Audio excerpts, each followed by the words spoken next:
One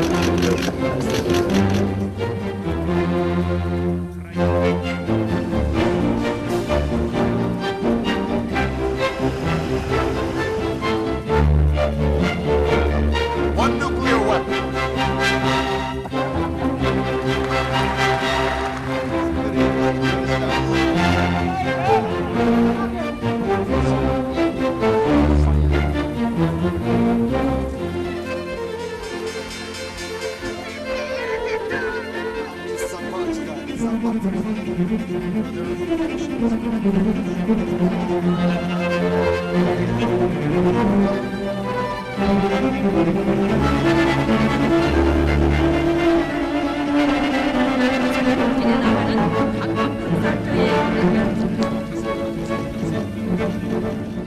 Hello and welcome to Global Update. This is that program that keeps tab on the activities from around the globe that had their rounds in the course of the week under review.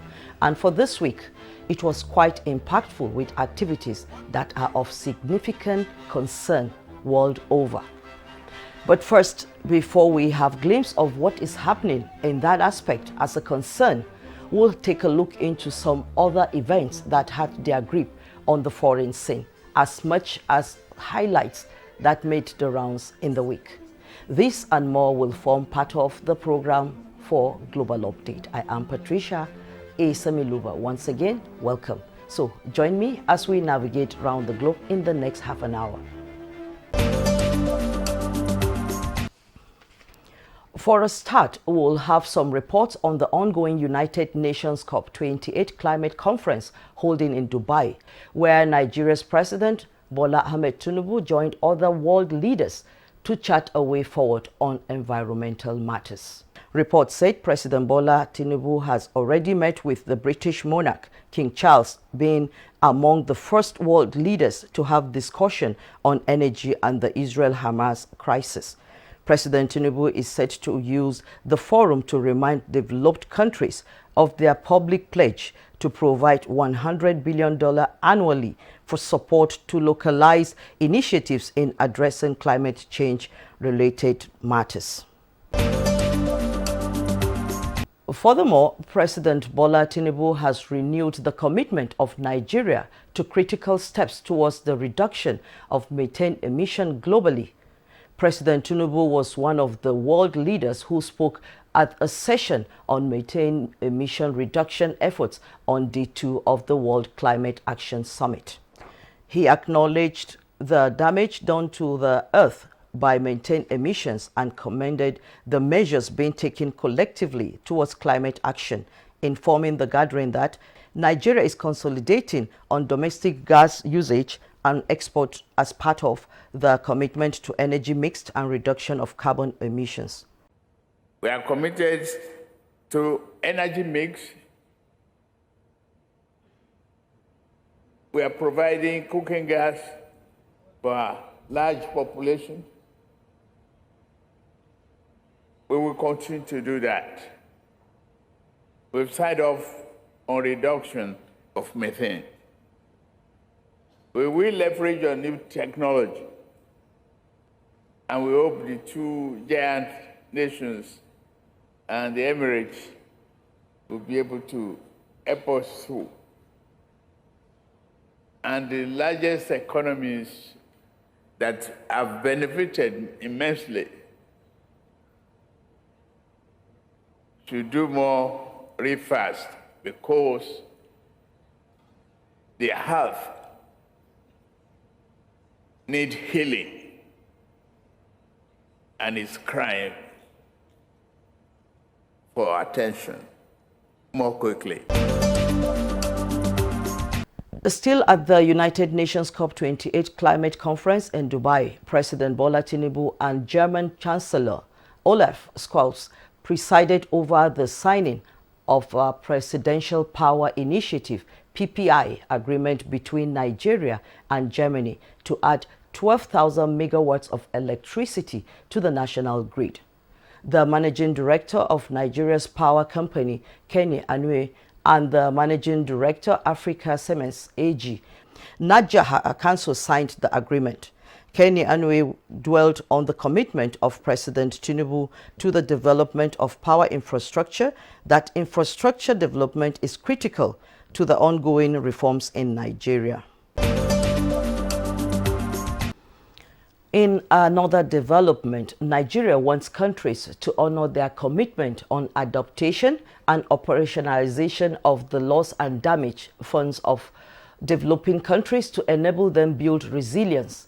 This is just as it remains poised to take advantage of investment opportunities availed by the EU, Germany, and COP28 host, the United Arab Emirates. Let's hear more of this with our correspondent, Charles Alpha in Dubai. It was time to attend the World Leaders Summit at Expo City, where countries were expected to discuss climate mitigation efforts. But a stop by at the Nigerian pavilion did so much good, with foreign partners immediately taking advantage of President Tinubu's visit for partnership. Even though he didn't formally speak to the press, there was more to the visit. For the Director General, National Council on Climate Change, it was all about seamless energy transition plans and flexible grants to African countries who are suffering more from climate devastation that is of no fault of theirs. Soon to follow was the visit of the Director General of the World Trade Organization, Ngozi Okonjo-Iweala, who insisted COP28 must deliver for Nigeria, as the United Arab Emirates promised $30 billion alongside Germany and the EU. So we must tap into it. We must tap into the one from the EU, the US, to start building up green hydrogen. While Nigeria hopes countries will deliver on the loss and damage fund, it is seeking strong global response and cut down on global emission to create a more sustainable, affordable and clean cooking fuel. Let's take a break here and be back in a moment. Don't change that dial. Stay with us.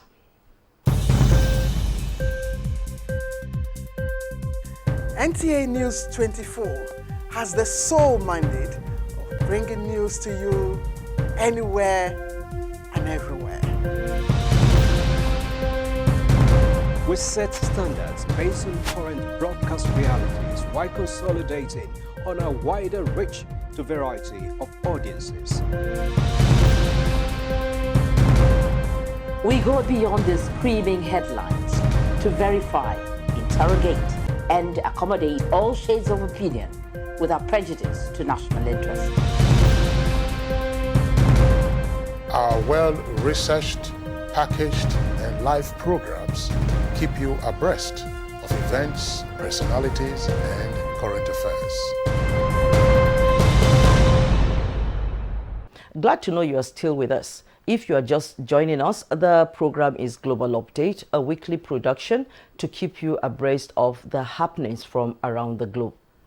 Earlier in my introduction, I highlighted that the week has been impactful with activities concerning the world in general, and now is the time to look into that issue, and that is the 16 days of activism against gender-based violence, an annual international campaign that kicks off on 25th November, the International Day for the Elimination of Violence Against Women, and it runs until 10th of December, the Human Rights Day.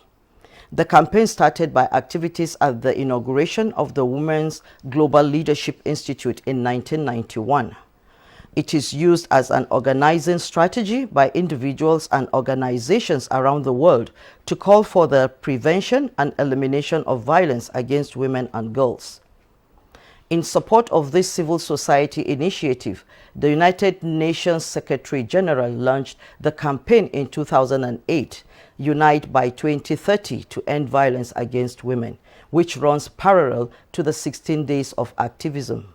As such, every year the Unite campaign focuses on a specific theme, and for this year, 2023, is Unite, Invest to Prevent Violence Against Women and Girls. The campaign calls on citizens to show how much they care about ending violence against women and girls by sharing the actions they are taking to create a world free from violence towards women. As it is for this year, the campaign also calls on governments the world over to share how they are investing in gender-based violence prevention. In an exclusive interview to commemorate the 16 days of activism on ending gender-based violence against women and girls is the UN Women Country Representative, Beatrice Eyong. Yeah, the first thing is, let's talk about the governor's wives. They played a very important role in encouraging their husbands to declare gender-based violence as an emergency in Nigeria. And since then, they have not stopped. The first ladies are involved personally in the fight against gender-based violence. I have videos, I have evidences where even the First Lady of Kwara State is carrying out these 16 days of activism. We have in Ebonyi, the First Lady, she was walking the streets and announcing and sensitizing people. That is actually very important because some people don't understand that gender-based violence is bad, not only for women and girls, but it's bad for the whole community, it's bad for our economic growth, it's bad for any person. So for the women who came from Africa, those women who came from Africa, they were a mixed group. And you could see that they were of different generations. You have older women, you have women who are at middle age, you had younger girls. It was very, very interesting. And they were coming from English-speaking countries and French-speaking countries. All those, we brought them together so that those walls of division, those walls of separations should be broken. The walls of age, the walls of being rich or that were broken. And those women who came, they are experts in gender equality and women's empowerment. So they came together, they agreed on what they were going to do. They agreed that they will not rest until gender-based violence is reduced. So what they decided to do together is going to spread all over Africa. And we also have what we call the African Women Leaders Network, which is actually attached to the AU and the UN. And it's a continental movement of African women leaders who are standing against gender-based violence and promoting gender equality and women's empowerment. You have even our our very beloved Madam Amina Mohammed. They are all members of that African Women Leaders Network. On top of that, we have COTLA. COTLA is the Council of Traditional Leaders in Africa. It's also attached to the African Union and is working with the UN in many different African countries. They are standing against gender-based violence, against early marriages, against harmful practices. So we, by sensitizing, by creating awareness, by getting people mobilized, we are creating a favorable environment for women and girls to thrive, to prosper, to use their potentials without fear, without, when you live under fear, you cannot achieve anything. But when there is no fear and when there is freedom, possibilities, then you see people they perform at their best. So all these things we are doing is already bearing fruits. A session as well with the media to what is expected of them as they work together in the fight on gender-based violence against women and girls. Yes, actually, I will tell you that the media to us is very, very important. Very, very important. At the level of New York, we have what we call the Media Pact. So countries are supposed to have a media pact where the media is teaming with UN Women to bring these messages out. And particularly for myself as a person, since I came to this country, I have been involved with the media. We meet quarterly. We support the media because we know media has the power to bring behavioral change. Media can either make people think positively, develop a positive perception about issues. Media is the fourth power. Media can make or mar. So we don't underestimate the power of the media. But what we are doing with the media is working with them so that they have the right message. The right message, the kind of message that will bring transformation, the kind of message that will answer questions that people are asking from different levels. For instance, people are asking, this gender equality, what is gender equality? We simply say, when we talk about gender equality, we mean equal opportunities. Let every human being have equal opportunity to go to school, to have access to health services, to financial services. That's what we mean. We don't actually mean that women become men and men become women. That is not what we are saying, we are talking about. So we want the media to have a good message to take over there. What we are expecting from the media is a behavioral change, is a way of reporting that does not minimize the role of the women in society, that does not stigmatize women, that does not make women feel humiliated. It should be, the media should play the role to make people see women positively, make people realize that gender-based violence is bad for the nation. Make people know that gender-based violence has the capacity to reduce the gross domestic product of any country. So the media for us is very, very important. So we have the media at that level, and we're expecting and we are committed to working with the media, both men and women, in all the forms of media. We are committed because we believe that if the media takes the messages that we are discussing together, there will be a transformative change in our country. Training the media, the UN representative said it is very crucial and that it is part of the agenda in the coming months. Yeah, what you have said is very, very correct, and it is top on our agenda for the media. We have already started training. We have been working with our partner, Women Radio. Women Radio has done an extensive work, not only in terms of, not only in Lagos or Abuja, but has gone to different states, especially when we were preparing for the elections. Yeah, so we've had a lot of training on gender responsive reporting. But we know that that is not enough. There are more things that we have to do. And that's why we have organized this media program that is coming on Monday. And some of the things we will discuss there is what is it that the media would need for them to carry this message out there wherever they are. So media, training of media is actually very, very important for us. We just supported the NAWAJ conference. We supported them.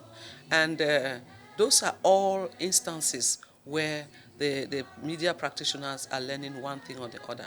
But as you know, for you to be successful in life, you need lifelong learning. So we still have different types of learning that we have to do together.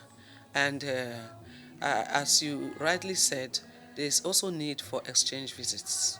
Exchange visits with other media practitioners that have had experience. We started that with the journalist who won the first prize of Report Her.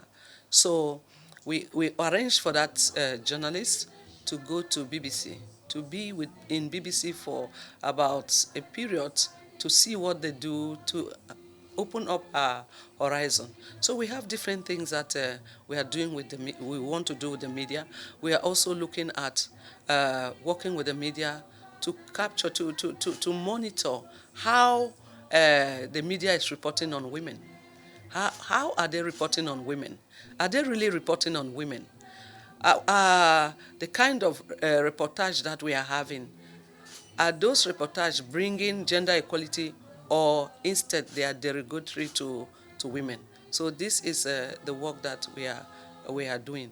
And at the end, we want to have a media pact with the media with whom we are working. So Media Pact is simply that we sit together, agree on what we want to do. For 2024, for instance, want to do 1, 2, 3, 4 things. And then we agree, we have an agreement, and we go with it.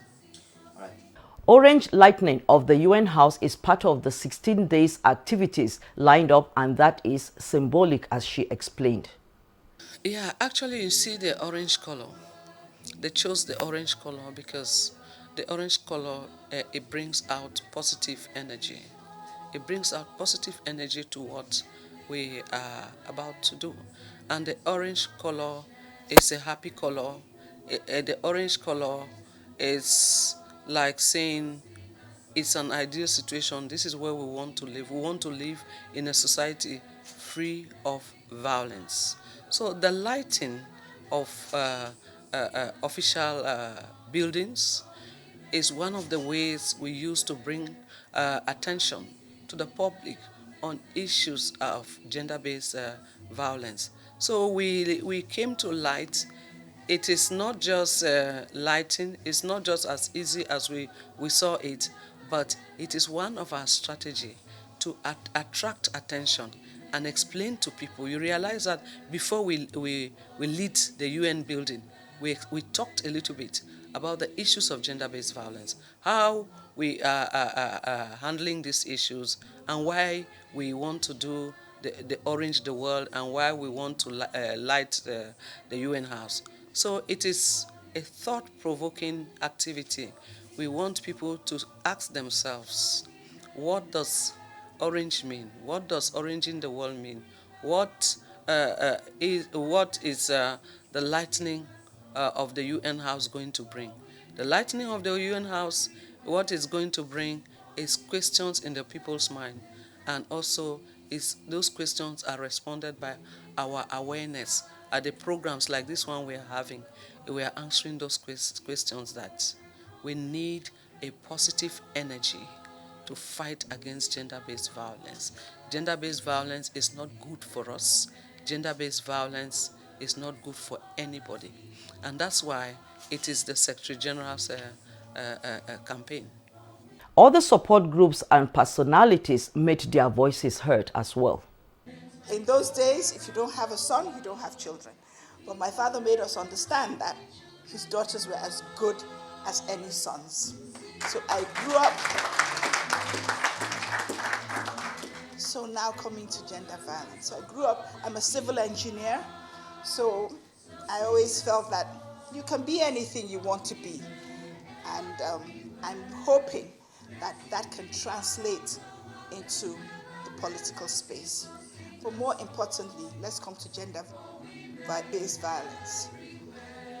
In the FCT, I have got something called Orange Aloud, which is down to the grassroots, the wards, because I cannot know when a woman is being violated in Nyanya when I'm in my Tama. So in the next few days, towards the end of the 16 days, we'll be calling for Orange Marshals.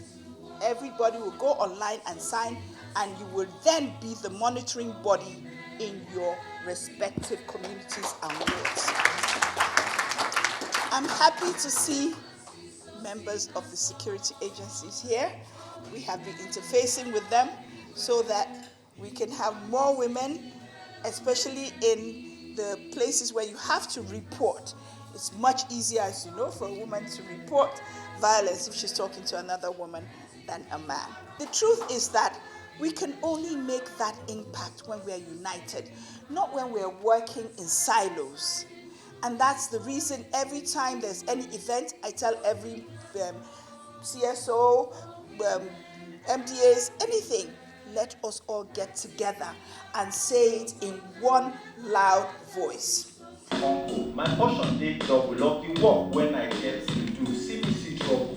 Now me they give the smallest ration, they wash the most plates. In children, nothing they do. People, for God's sake, now me they wake up first, now me they sleep last, now me they beat. Because I'm not a fit pass, but how I go pass when I not fit rest? From sunrise to sunset, my life now so stressed. If I say make I relax more, my uncle go dey holla. The thing they break my head like say I sleep for banana. Before when I won't fall, even the ground no day. Because the wife contribute to make me suffer. So day I look up, I look down. I'm not really happy throughout. Make I run, I think I'm no need to pull out. But if I make mistake, now come I will receive. So one day my uncle try and himself, he no believe. Now so I grab his hand. Suspend it not. He call my name. I answer, uncle, make we talk. Your children know they see the kind wahala I dey see. If I wrong, correct me. There's no force to make you carry me. I see, I see, I see, I see. Oh, I see, I see, I see, I see. To me, oh, he done to me. He done to me. Whoa. It shouldn't be that way.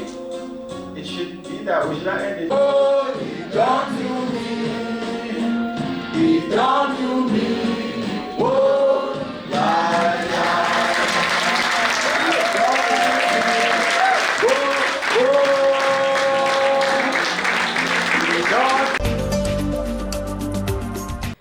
That is it for this episode of Global Update. Join me same time next week for more informative and enlightening stories on the global scene.